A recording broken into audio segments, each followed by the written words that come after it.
We now come to a gentleman, Richard Nixon, 1969 to 74. Again, quite an enigma because 500 hours of tapes reveal him to be not only anti-Semitic. Let's just call it what it is. He couldn't stand the Jews. He knew they'd never vote for him, but he was paranoid of the Jewish people, particularly in Washington. He had to work with Golda Meir, and believe it or not, Golda Meir was going to call Richard Nixon Israel's savior. Now, why was that? Well, we got another war. How can this little nation the size of New Jersey, and she's got the War of Independence, she's got the Sinai War, she's got the Six-Day War, she's got the Yom Kippur War, because no one will leave her alone. So Golda Meir asked Richard Nixon to get involved, and she said to her sister in America, if it hadn't been for Richard Nixon, Israel would have been destroyed in the Yom Kippur War. This is a man who hated the Jews. What happened? He turned it around.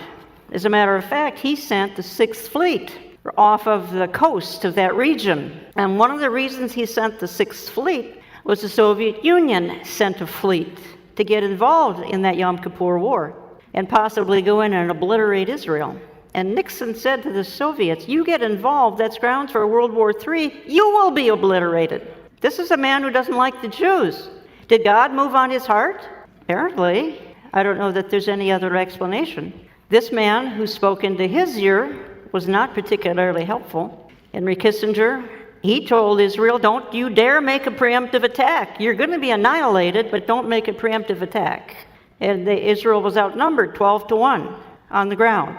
But America, and mainly Kissinger, said don't make a preemptive attack. In other words, sit there and be annihilated. But Nixon overruled everything and did what he could.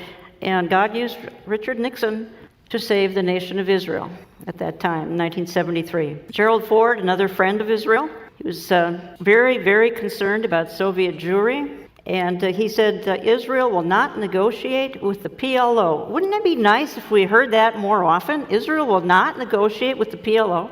Negotiations between Israel and the Arabs should be quid pro quo. If Israel gives something up, she should get something in return. And he said to many, he said that I cannot conceive of America selling out Israel. Obviously not in office very long. And the man who came in after him, a disaster. Other than the current occupant, absolutely the worst. He would become one of Israel's greatest adversaries.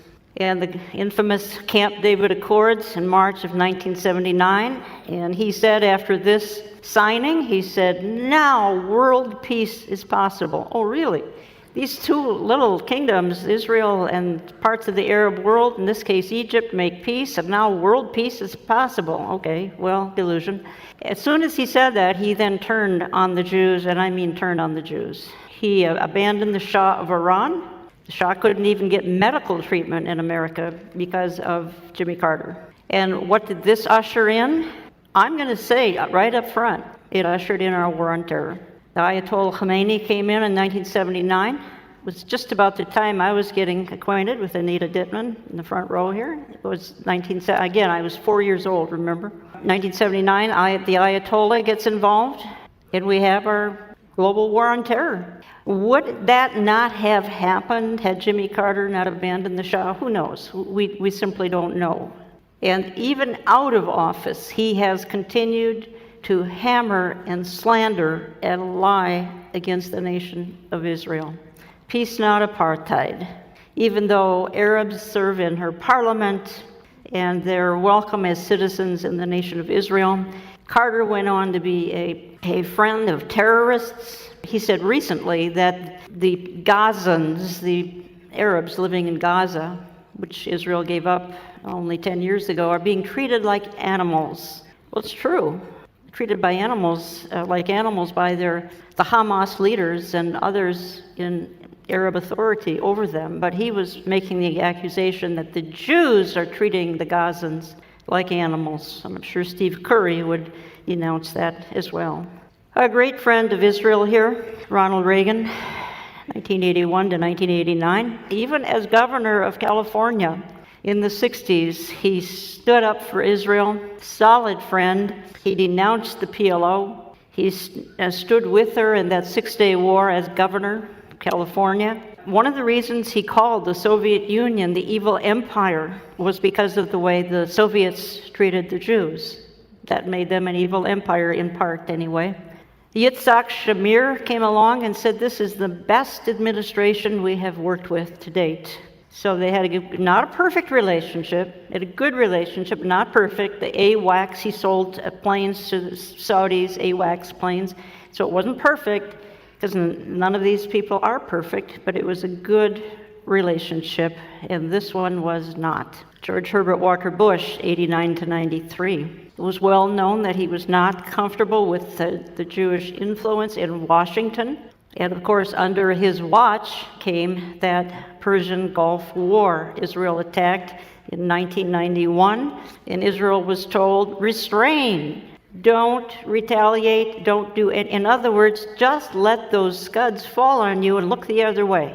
And that's what they did. Their boss had spoken. You can't defend yourself.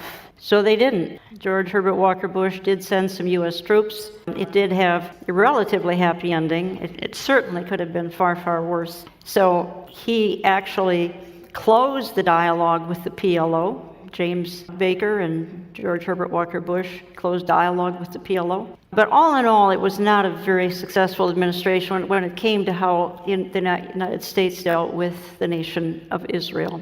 Now, this was going to be a real enigma, because Bill Clinton was the one president, and I'm quoting historians now, he knew he needed to tap into Jewish genius, and therefore he had more advisors, counselors, pollsters, Supreme Court justices, cabinet members who were Jews than any other president ever. He had to tap into Jewish genius, and he did. And most of us remember this dreadful day. Again, this handshake, supposedly world peace now possible. Such strong delusion, world peace, when two of these kingdoms here, Israel and the Arab world, shake hands, the Oslo Accords of 1993. There's much I could say about that, but I won't. They went on in 2000 at Camp David. Ehud Barak, one of Israel's most liberal presidents ever, and Arafat met at Camp David in 2000, and Barak offered Arafat 98% of what he wanted. In other words, he offered him the candy in the candy store. He offered him everything, practically. And Arafat turned it down. Bill Clinton said, Arafat's rejection of my proposal after Ehud Barak accepted it was an error of historic proportions. Bill Clinton said, well, it was a no-brainer. Why? Arafat doesn't want peace. He wants war. He went back to the Palestinian areas and was received as a hero for not caving to all the things, 98% of what he wanted offered to him by Ehud Barak. He turned it down. He came back. He was a hero because this element doesn't want peace. They want the annihilation of the nation of Israel. And yet the world can't seem to get that through their head. They just can't. Their head.